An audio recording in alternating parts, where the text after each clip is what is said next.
भाषेमध्ये योगशास्त्राविषयी अनेक प्रकारचे ज्ञान मी आपल्यासमोर प्रस्तुत करतो। आज आपण चर्चा करणार आहोत योगशास्त्रातल्या अति गहन अशा एका शास्त्राची, अशा एका ग्रंथाची, जो ग्रंथ आधुनिक कालखंडामध्ये लिहिला गेला, जो ग्रंथ नाथ संप्रदायाला प्रेरित होऊन लिहिला गेला आणि जो ग्रंथ, त्या ग्रंथाचे लेखक, त्या ग्रंथाचे रचयिता म्हणतात की योगशास्त्राचं हे ज्ञान आदिनाथांपासून माझ्यापर्यंत, गुरु शिष्य परंपरेतून माझ्यापर्यंत पोहोचलेलं आहे। या ज्ञानाला मी आज तुमच्या समोर प्रतिपादित करतो आहे आणि ज्या ग्रंथाच्या माध्यमातून अनेक नाथयोग्यांनी, अनेक हठयोग्यांनी मोक्ष प्राप्त करून घेतला, किंवा ते म्हणतात की असे अनेक योगी आहेत की जे सूक्ष्मात विलीन झालेले आहेत, अशा या ग्रंथाची आपण आज चर्चा करणार आहोत। आणि मला असं वाटतं की हा ग्रंथ कोणता असणार आहे हा तुम्ही ओळखून घेतला असेल। तर नक्की मित्रांनो, आज आपण चर्चा करणार आहोत हठप्रदीपिका या ग्रंथाची। या ग्रंथाचे लेखक आहेत स्वामी स्वात्वाराम, ज्यांनी 14व्या शतकामध्ये या ग्रंथाची रचना केली आणि सुरुवातीलाच त्यांनी आदिनाथांचं प्रस्ताव मांडलं। आदिनाथांपासून हे ज्ञान माझ्यापर्यंत पोहोचलं आहे असं मांडलं आणि त्यातही सर्वात महत्त्वाचं ते असं म्हणतात की हठयोग हे सर्व योगांचा आधार आहे। ज्याप्रमाणे समुद्र मंथनाच्या वेळी मेरू पर्वताचा आधार कासव होता, कश्यप होता, त्याप्रमाणे सर्व योगाचा आधार हा हठयोग आहे आणि हे त्यांनी वारंवार त्या ग्रंथामध्ये सिद्ध केलं आहे। प्रत्येक श्लोकाला, प्रत्येक कन्सेप्टला त्यांनी टाइम लिमिट दिली आहे की तुम्ही ही साधना इतक्या कालखंडापर्यंत करा, तुम्हाला सिद्धी प्राप्त होतील, असं तुम्हाला प्रत्येक ठिकाणी जाणवेल। अतिशय सुंदर, साध्या, सरळ भाषेमध्ये या ग्रंथाची रचना स्वामी स्वात्वारामांनी केली आहे आणि प्रत्येक पैलूवर, साधनेच्या प्रत्येक पैलूवरती या ग्रंथामध्ये त्यांनी विशेष काहीतरी मांडलेलं आहे। तर चला तर मग या ग्रंथाबद्दल एक संक्षिप्त परिचय, किंवा या ग्रंथात नेमकं आपल्याला काय बघायला मिळेल, काय शिकायला मिळेल, यावर आपण चर्चा करूया। सर्वात पहिले मी जसं तुम्हाला म्हटलं की नाथयोग्यांचा परिचय दिल्यानंतर स्वामी स्वात्वाराम म्हणतात की माझे गुरु गोरक्षनाथांपासून हे ज्ञान माझ्यापर्यंत आलं आणि त्यांच्यापर्यंत आदिनाथांपासून हे ज्ञान प्रवाहित होत आलेलं आहे। तर आपल्याला यावरून कळतं की हा नाथ संप्रदायाशी संबंधित ग्रंथ आहे किंवा नाथयोग्यांचा ग्रंथ आहे। यामध्ये सर्वात पहिले आसन या विषयावर चर्चा करण्यात आली आहे, पण तत्पूर्वी साधनेला सुरुवात करण्याआधी साधक बाधक तत्व काय, साधना करताना कुठले तत्व तुम्हाला सहाय्यभूत ठरतील, साधना करताना साधनेपासून डिटॅच करणारे कुठले तत्व जे आहेत की जे तुम्हाला साधनेत बाधा ठरतील, अशा साधक बाधक तत्वांवर चर्चा झाली। 6 साधक तत्व, 6 बाधक तत्व यावर सुंदर मार्गदर्शन केल्यानंतर साधना करण्यासाठी स्थान कसं निवडायचं, मठ कसा स्थापन करायचा, यावर त्यांनी ज्ञान प्रदान केलं। मठ स्थापन झाल्यानंतर तुम्ही त्या मठामध्ये, त्या मठाची निर्मिती केल्यानंतर, त्या जागेचं निश्चिती केल्यानंतर त्यात एकांत स्थानी बसून साधना करावी असं स्वामी स्वात्वाराम म्हणतात। त्यानंतर यम नियमांचा सुद्धा अंतर्भाव हठप्रदीपिका या ग्रंथात केलेला आहे।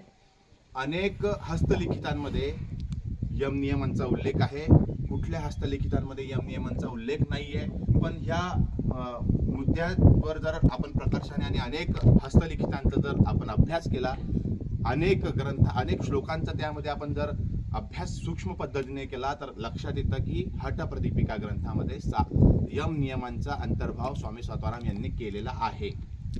यम नियमांचा पालन केल्यानंतर किंवा यम नियमांप्रमाणे आपलं जीवन व्यतीत केल्यानंतर तुम्ही आसन करा। आसनांसाठी ते म्हणतात की 84 लक्ष योनी आहेत, तितकेच आसन भगवान आदिनाथांनी सांगितले आहेत। मात्र या 84 लक्ष आसनांचा जो सार म्हणून मी इथे 15 आसनं तुम्हाला सांगतोय। या 15 आसनांमध्ये सुद्धा 4 अति महत्त्वाचे आसन त्यांनी सांगितले आहेत। मोक्ष देणारे, सिद्धी प्रदान करणारे आसन आहेत। ते 4 आसनं सुद्धा तुम्हाला प्रकर्षाने इथे शिकायला मिळतील, किंवा त्या 4 आसनांचा जर तुम्ही अंतर्भाव तुमच्या साधनेत केला तर निश्चितच तुम्ही लवकरात लवकर सिद्धी सुद्धा प्राप्त करून घेऊ शकता। आसनांनंतर, आसनांच्या अगदी शेवटी आणि प्राणायामाच्या प्रकरणाआधी, प्राणायाम सुरू करण्यापूर्वी साधकाने आहारावर नियंत्रण प्रस्थापित करायला हवं। मिताहाराची कन्सेप्ट त्या ठिकाणी स्वामी स्वात्वारामांनी सांगितली आहे। ग्राह्य आहार, अग्राह्य आहार, कोणता आहार ग्रहण करावा, कोणता आहार ग्रहण करू नये साधकाने, याबाबत चर्चा केली आहे। आणि हो मित्रांनो, हा आहार योग्यांसाठीचा आहार आहे। कॉमन पीपल, साधे मनुष्य जे साधना करत नाही अशांसाठी नाही. जो योगी आहे, जो योग साधनेत आला आणि ज्याला योग साधनेत गती प्राप्त करून घ्यायची आहे, अशा साधकाने या आहाराचं पालन करावं, जेणेकरून तो प्राणायामामध्ये गती प्राप्त करून घेऊ शकतो. म्हणून प्राणायामाच्या पूर्वी आहाराचं महत्व स्वामी सतारामांनी विशद केलं. आहारानंतर प्राणायामाच्या पूर्वी पुन्हा एक कन्सेप्ट आली आहे, ती म्हणजे नाडी शुद्धी. जोपर्यंत मनुष्याच्या नाड्या शुद्ध होत नाही, आणि या ठिकाणी अगदी स्पष्ट भाषेत त्यांनी सांगितलं की 72,000 नाड्या मनुष्याच्या शरीरामध्ये आहेत.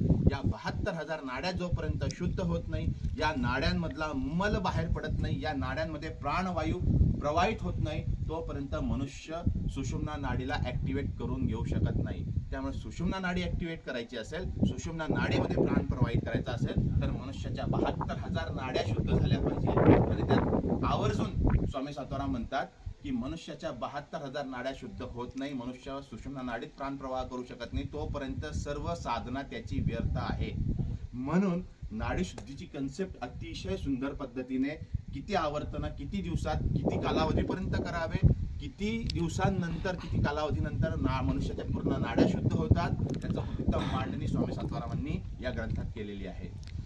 त्यानंतर नाडी शुद्धीनंतर प्राणायामाची कन्सेप्ट आलेली आहे. अष्टकुंभक ज्याला म्हटलेले आहेत. या प्राणायामाच्या माध्यमातून मनुष्य स्थिरता प्राप्त करून घेऊ शकतोय, मनाची चंचलता तो दूर करून घेऊ शकतोय. आणि अत्यंत सुरेख कन्सेप्ट या ठिकाणी त्यांनी मांडली आहे. चले वाते चलम चित्तम निश्चले निश्चलम भवेत. मनुष्याचा जसा श्वास चालतो तसे त्याची चंचलता, चित्ताची चंचलता असते. मनुष्याचा श्वास जसा निरोध होतो किंवा मनुष्याचा श्वास जसा संयमित होतो, तसे मनाची चंचलता सुद्धा संयमित करता येऊ शकते. आणि हीच कन्सेप्ट श्रीमद भगवद्गीतेमध्ये भगवान श्रीकृष्णांनी सुद्धा अर्जुनाला सांगितलेली आहे. त्याचं अगदी साम्य आपल्याला या ठिकाणी बघायला मिळतं. प्राणायामाच्या कन्सेप्ट नंतर कुंडलिनीची चर्चा ते सुरू करतात आणि कुंडलिनी जागृतीसाठी मुद्रांचा अभ्यास ते अत्यंत महत्त्वाचा मानतात. आणि याकरता ते 10 मुद्रांची या ठिकाणी चर्चा करतायत. आणि मी माझ्या अनुभवावरून सांगतो, ज्यावेळेस तुम्ही मुद्रांचा अभ्यास कराल हठप्रदीपिकेतील, त्यावेळेस तुम्हाला तुमच्या स्पाईनमध्ये कंपन उत्पन्न होतील, तुम्हाला व्हायब्रेशन्स जाणवायला सुरुवात होईल.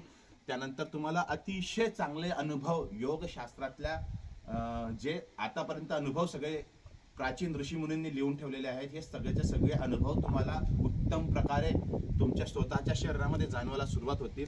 मात्र त्या प्रकारची साधना, त्या प्रकारचं तुमची आसनांची प्रॅक्टिस, त्या प्रकारे तुमचे प्राणायाम तुमचे तसे असायला हवे. अतिशय सुंदर आणि कुंडलिनी जागृतीसाठी महत्त्वाच्या अशा मुद्रांची चर्चा या ठिकाणी केलेली आहे. उत्तमात उत्तम मुद्रा आहेत या ठिकाणी. या मुद्रांचा अभ्यास केल्यानंतर मग साधक ज्यावेळेस तयार होतो त्यावेळेस त्याला नादाची अनुभूती येते. म्हणून पुढचं प्रकरण नादानुसंधान सांगितलेलं आहे. या प्रकरणाच्या सुरुवातीलाच समाधीविषयी या ठिकाणी चर्चा केलेली आहे स्वामी सत्वारामांनी. आणि ही समाधी प्राप्त करण्यासाठी नादानुसंधान किती महत्वाचं आहे. नादाच्या 4 अवस्थांचं या ठिकाणी वर्णन केलेलं आहे. नादाच्या अवस्थांचं वर्णन करत असताना त्यांनी महादेवाचं एक उदाहरण, महादेवाचं एक संदर्भ या ठिकाणी देताना असं म्हटलं आहे की आदिनाथ भगवान शंकरांनी मोक्ष प्राप्तीसाठी 1.25 कोटी उपाय सांगितलेत. आणि या 1.25 कोटी उपायांमध्ये सर्वश्रेष्ठ उपाय म्हणजे लय योग सांगितला आहे. आणि लय योगाच्या माध्यमातूनच नादाची अनुभूती येऊ शकते. त्यासाठी त्यांनी प्रकर्षाने 2 मुद्रा या ठिकाणी पुन्हा सांगितल्या आहेत. या 2 मुद्रांमध्ये खेचरी आणि शांभवी मुद्रांचा त्यांनी विशेष पुन्हा माहिती दिलेली आहे. आणि खेचरी आणि शांभवी या 2 मुद्रेच्या साहाय्याने मनुष्य अंतर्निहित नाद कसा ऐकू शकतो, अंतर्निहित नादाची अनुभूती कशी प्राप्त करून घेऊ शकतो, याविषयी ते मार्गदर्शन करतात. अत्यंत सुंदर असा हा ग्रंथ मनुष्याला एक टप्पा पुढे नेत असताना वेगवेगळ्या प्रकारच्या अनुभूती प्रदान करतो. आणि तुमच्या समोर मी ज्या भाषेत किंवा मी ज्या पोटतिडकीने हे सगळं इन्फॉर्मेशन किंवा हे सगळं ज्ञान प्रदान करतोय, हे सगळं ज्ञान, या सगळ्या ज्ञानाच्या माध्यमातून आलेल्या प्रत्यक्ष अनुभूती मी स्वयं प्राप्त करून घेतलेल्या आहे. त्यामुळे मी अत्यंत प्रकर्षाने तुम्हाला सांगतो की हठयोगातील किंवा योग साधनेतील हठप्रदीपिका हा ग्रंथ अत्यंत सुंदर आणि अत्यंत सोप्या भाषेमध्ये क्षणाक्षणाला मनुष्याला प्रखर ज्ञान प्रदान करणारा असा हा ग्रंथ आहे. नादानुसंधानाच्या या प्रकरणामध्ये 4 अवस्थांचं वर्णन करत असताना शेवटच्या अवस्थेमध्ये ज्यावेळेस मनुष्य मोक्षाकडे किंवा समाधीकडे प्राप्त जातो त्यावेळेस मग समाधीची लक्षणं त्या ठिकाणी सांगितलेली आहे आणि वेगवेगळ्या उदाहरणं देऊन वेगवेगळ्या उदाहरणांच्या माध्यमातून स्वामी सातवारामाने सांगितलंय की कशा पद्धतीने आपण मोक्ष आणि या समाधीच्या अनुभूती प्राप्त करून घेऊ शकतो. शेवटचं प्रकरण म्हणून अनेक हस्तलिखितांमध्ये शेवटचं प्रकरण सांगितलेलं नाहीये, पण शेवटचं प्रकरण म्हणून औषध किंवा योगिक उपचार आपण त्याला म्हणू शकतो, औषधी कथन म्हणू शकतो. यामध्ये प्राणायाम साधना करत असताना मनुष्याच्या जे तीन विकार सांगितलेले आहेत, वात पित्त कफ, याबद्दल त्यांनी माहिती दिलेली आहे. आणि सर्वात मोठा विकार म्हणजे वात विकार त्यांनी सांगून हा वात विकार कसा बरा करू शकतो किंवा श्वासाच्या माध्यमातून तुमचे विकार कसे तुम्ही नियंत्रणात आणू शकतात याबद्दल एक अत्यंत सुरेख माहिती या ठिकाणी प्रतिपादित केलेली आहे.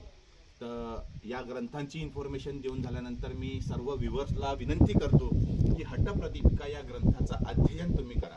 हठप्रदीपिकेच्या प्रत्येक श्लोकाचा सूक्ष्म अध्ययन करून त्याप्रमाणे साधना करण्याचा प्रयत्न करा. मित्रांनो, निश्चित तुम्हाला योगशास्त्रातल्या या प्रखर साधनेची अनुभूती पण प्राप्त होईल. तुमच्या शरीरात या सगळ्या ज्या कन्सेप्ट हठप्रदीपिका किंवा आपण या ज्या कन्सेप्ट आतापर्यंत ऐकत आलो, ज्या सिद्धींचं आपण वर्णन ऐकत आलो आहे, या सिद्धींची अनुभूती तुम्ही सूक्ष्म का होईना पण तुम्ही तुमच्या शरीरात अनुभवू शकता आहे. हा ग्रंथ महाराष्ट्रामध्ये मराठी भाषेत मी स्वतः लिहिलेला आहे. हा ग्रंथ जर तुम्हाला प्राप्त करून घ्यायचा असेल तर तुम्ही मला संपर्क करू शकतायत किंवा अनेक ग्रंथ उपलब्ध आहेत. हिंदी भाषेमध्ये आहे, इंग्रजी भाषेमध्ये आहे, मराठी भाषेमध्ये मी अशा पद्धतीने या ग्रंथाची रचना केली आहे की ज्यात UGC नेट किंवा PhD पर्यंत ज्यांची जाण्याची मनीषा आहे असे साधक, असे विद्यार्थी या ग्रंथाचं अध्ययन करून त्या लेवलपर्यंत जाऊ शकतात. त्या प्रत्येक श्लोकाचे सूक्ष्म कंगोरे किंवा त्याचे जे वैशिष्ट्य आहे मी त्या प्रत्येक श्लोकाखाली लिहिलेले आहे की यात स्वामी सातवारामांनी नेमकं सूचित काय करायचं आहे, कशा पद्धतीने हा श्लोक तुम्ही समजून घेऊ शकतायत, कशा पद्धतीने या श्लोकाच्या माध्यमातून तुम्ही साधना करू शकतायत. अशा पद्धतीने या ग्रंथाची रचना, मराठी भाषेत अनुवाद आणि त्याला वेगवेगळे संदर्भ लावण्याचा मी एक छोटा प्रयत्न केला आहे. माझ्या या पुस्तकाच्या 2 आवृत्त्या पूर्णतः संपल्या असून 3ऱ्या आवृत्तीचं प्रकाशन करण्याची माझी तयारी आहे. आपल्याला हा जर ग्रंथ हवा असेल तर तुम्ही मला संपर्क करू शकताय. माझा नंबर खाली स्क्रोल होतो आहे, तरी सुद्धा माझा नंबर तुम्ही नोट करून घेऊ शकतात. 9209250555 9209 50 हा माझा नंबर आहे. तुम्ही मला कधी संपर्क करू शकतात. आणि शेवटी मित्रांनो, पुन्हा या ग्रंथाच्या अध्ययनातून मोक्षाच्या दिशेला आपण सर्व जाऊ. आपण सर्व मुमुक्ष आहोत आणि मोक्ष प्राप्ती हे मनुष्याचं सर्वात प्रथम ध्येय आहे. म्हणून हा जन्म आपल्याला मिळाला आहे हे लक्षात ठेवून आपण साधना करावी. धन्यवाद.